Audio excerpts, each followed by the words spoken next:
Christine e Léa Papin marcaram seus nomes na história da França, mas não de uma maneira positiva, já que essas duas irmãs foram protagonistas de um crime chocante que abalou todo o país. A atitude delas foi tão macabra e cruel que até hoje esse caso é considerado um dos mais terríveis das histórias de crimes reais. E aí, gente, tudo bem com vocês? Eu sou a Kelly, sejam muito bem-vindos ao meu canal. Aqui eu falo sobre casos criminais reais e curiosos, e se você, assim como eu, também gosta desse tipo de conteúdo, já sabe, não se esquece de clicar no botão de se inscrever aqui embaixo para receber os próximos vídeos. E eu vou ficar muito grata se você também clicar no botão de gostei aqui embaixo para me ajudar com a divulgação. Já no comecinho eu vou deixar um alerta de gatilho aqui para vocês. Esse caso é realmente muito pesado, então fica ao seu critério se você vai querer continuar assistindo ou não. Foi um caso que aconteceu na França, então talvez eu também pronuncie alguma palavra errada e peço perdão por isso já no começo também. E bora pro vídeo de hoje.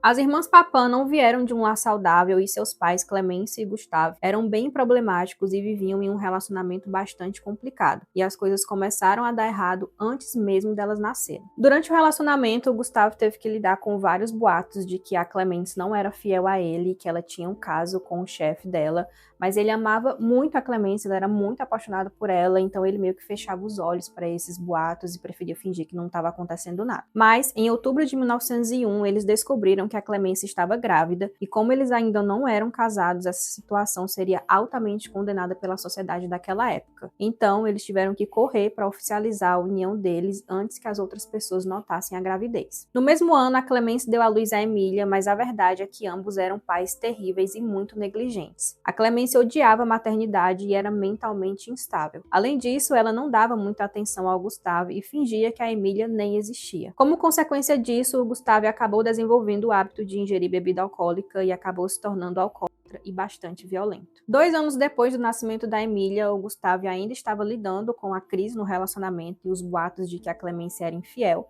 Então ele decidiu procurar um emprego em uma cidade na tentativa de recomeçar a história deles em um novo lugar e, de quebra, afastar a Clemence do chefe dela. Quando o Gustavo contou essa ideia para Clemence, ela ficou furiosa, ela odiou e ela até ameaçou tirar a própria vida caso eles precisassem realmente se mudar de cidade. E isso meio que confirmou, né, aí as suspeitas do Gustavo de que ela realmente tinha um relacionamento extraconjugal com o chefe dela. Mas, por algum motivo, depois a Clemence foi se acostumando com a ideia e eles realmente se mudaram. Em 1905, eles tiveram uma segunda filha de nome Christine, mas a Clemence não tinha a menor intenção de cuidar de mais um filho e assim que o bebê nasceu, a Clemence entregou ela para a tia do Gustavo cuidar e a Christine ficou sob os cuidados dela até mais ou menos os 7 anos de idade. Em 1911, eles tiveram a terceira filha de nome Lia e assim que ela nasceu, a Clemence descobriu que o Gustavo estava abusando da Emília, que na época tinha apenas 10 anos. A Clemence ficou furiosa com essa situação e ela acabou pedindo o divórcio, mas não pelos motivos que qualquer pessoa normal imaginaria.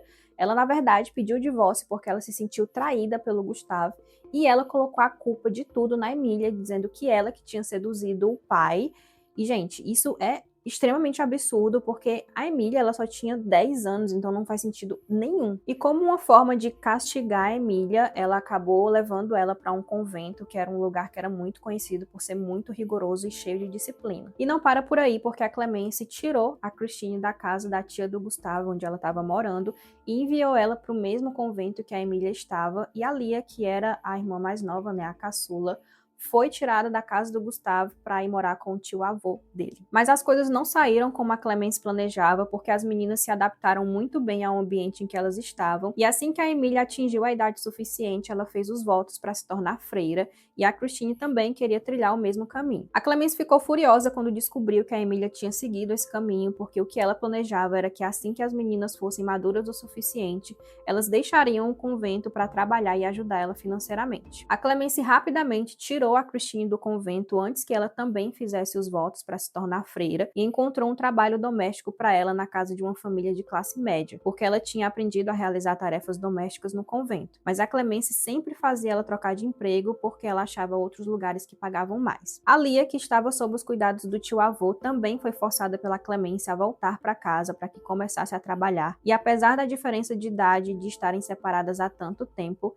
a Christine e a Lia rapidamente desenvolveram um vínculo vínculo muito forte. Elas se deram muito bem e sempre ficavam juntas no tempo que tinham livre. Em 1926, a Christine conseguiu um emprego como trabalhadora doméstica e cozinheira na casa de um advogado de nome René Lancelin. Ele morava com a sua mulher Leone e a filha Genevieve, e fora ela, eles tinham mais uma filha, mas ela já era casada e morava em outro lugar. Depois de alguns meses trabalhando lá, a Christine conseguiu convencer a Leone a contratar a Lia para trabalhar na casa como camareira. Elas faziam um ótimo trabalho e quase nunca saíam, exceto para ir à igreja aos domingos e visitar uma cartomante que ficava na cidade. Inclusive, essa cartomante falou para elas que em outra vida passada elas eram marido e mulher.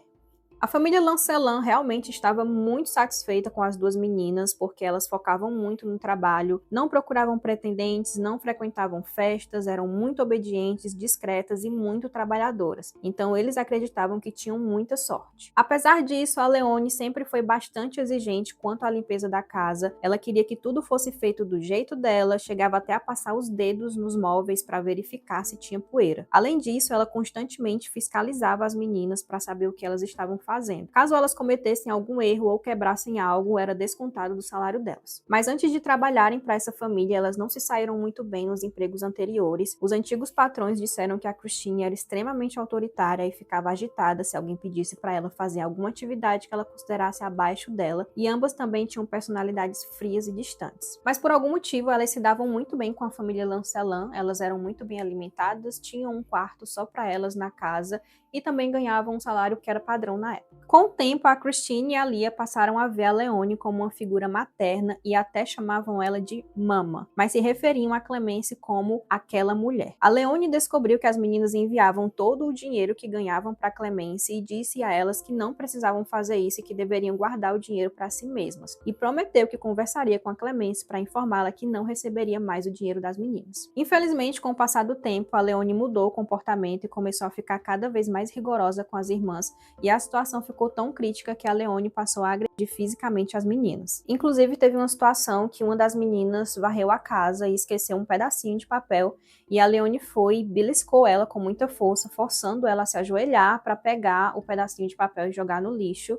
E depois, mais tarde, naquela mesma noite, a Lia disse para Christine que se isso acontecesse de novo, elas deveriam se defender. Em 1933, as meninas já trabalhavam na casa há 6 anos, a Christine tinha 27 anos e a Lia tinha 21. No dia 2 de fevereiro do mesmo ano, a Leone e a Genevieve saíram para passear e o René não estava em casa. Quando elas retornaram, a casa estava completamente sem energia, porque a Christine causou um curto-circuito ao conectar um ferro de passar roupa na tomada, e já era a segunda vez que algo assim acontecia naquela semana. A Christine explicou o que tinha acontecido, mas de acordo com ela mesma, a Leone ficou extremamente furiosa e violenta, então a Christine pegou um vaso e bateu na cabeça da Leone. Nesse momento, a Genevieve tentou ajudar a mãe e se envolveu na briga. Então a Christine foi para cima da Genevieve e arrancou os olhos dela com as próprias mãos e gritou dando ordens para Lia fazer a mesma coisa com a Leone. As irmãs pegaram facas e martelos e esfaquearam as duas sem nenhuma piedade, e mesmo quando elas já estavam sem vida, elas continuaram martelando o corpo das vítimas por cerca de 30 minutos. Na confissão, elas contam que as duas vítimas gritavam e proferiam algumas palavras,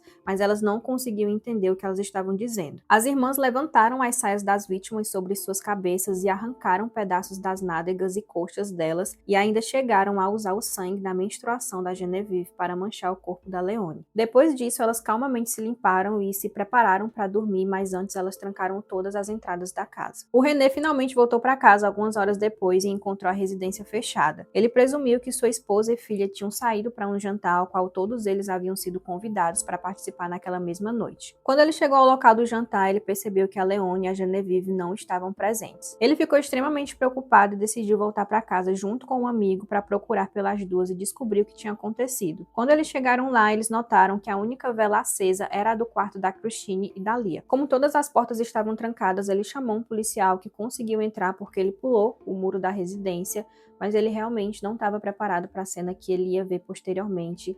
E, sinceramente, eu acho que ninguém estaria preparado para ver essa cena. O corpo delas estava irreconhecível. Os globos oculares da Leone foram encontrados enrolados nas dobras do cachecol que ela tinha no pescoço, e um globo ocular da Genevieve estava no topo da escada. Era realmente uma cena terrível. O René ficou em choque com aquela situação, mas ele também ficou preocupado com a Christine e com a Lia, então ele subiu até o terceiro andar onde ficava o quarto delas e já no corredor ele começou a ouvir as vozes das duas. Ele tentou abrir a porta, mas estava trancada, então ele bateu várias vezes, mas ninguém respondeu. Ele então decidiu quebrar a fechadura e quando entrou no quarto encontrou a Christine e a Lia abraçadas e tremendo no canto. Na mesa ao lado delas havia um martelo manchado de sangue e existem alguns relatos que mencionam que elas estavam abraçadas sem roupa. Elas logo confessaram o crime, mas alegaram legítima defesa. A Christine e a Lia foram presas e surpreendentemente elas conquistaram uma simpatia de algumas pessoas, incluindo alguns intelectuais da época como Jean-Paul Sartre e Simone de Beauvoir, que acreditavam que essa situação na verdade se tratava de uma luta de classes entre ricos e pobres. Os advogados de defesa das irmãs alegaram insanidade como tese, citando uma educação problemática e histórico de doenças mentais na família. No entanto, alguns médicos psiquiatras que examinaram as irmãs afirmaram que ambas eram mentalmente sãs e conscientes de seus atos, detalhando como elas mutilaram as vítimas e mostrando que tinham plena consciência do que estavam fazendo. Essas avaliações dos especialistas foram cruciais para refutar a alegação de insanidade na defesa das irmãs. O júri decidiu que ambas eram culpadas, mas demonstraram uma certa compaixão pela Lia, porque eles acreditaram que ela estava sob forte influência da Christine, então ela recebeu uma pena de somente 10 anos. Já a Christine foi condenada à pena capital por guilhotina, que ficou marcada para acontecer no dia 30 de setembro de 1933 em praça pública. Durante o confinamento, as irmãs foram separadas e a saúde mental da Christine deteriorou rapidamente. Ela implorava para ver a Lia e teve vários ataques violentos. Se recusou a comer e até tentou arrancar os próprios olhos com as mãos, então eles colocaram ela numa camisa de força. O diretor da prisão permitiu que elas se encontrassem e durante a visita elas tiveram um diálogo que fez as autoridades acreditarem que elas já tinham tido um envolvimento sexual. Em 22 de janeiro de 1934, a execução da Christine foi suspensa e ela foi sentenciada novamente, mas dessa vez a uma pena de trabalho forçado de maneira perpétua. Mas depois de alguns anos ela foi transferida para um manicômio. Ela escrevia cartas implorando para ficar com a Lia, mas os pedidos dela não foram atendidos, então ela se recusou a comer e acabou falecendo aos 32 anos de idade no dia 18 de maio de 1937. A Lia foi libertada da prisão por bom comportamento depois de ter cumprido 8 anos de cárcere, então em 1941 ela já estava livre. Ela voltou a morar com a mãe e conseguiu um emprego como camareira em um hotel usando um nome falso. Não se sabe exatamente a data em que ela faleceu, mas existe uma foto dela já idosa, então ela viveu ainda muitos anos. Um psiquiatra francês muito famoso acredita que elas sofriam de um transtorno paranoico compartilhado. Essa condição acontece em grupos ou pares que se tornam isolados da sociedade e os levam a ter uma visão paranoica do mundo exterior. Eu acho essa história muito bizarra do início ao fim,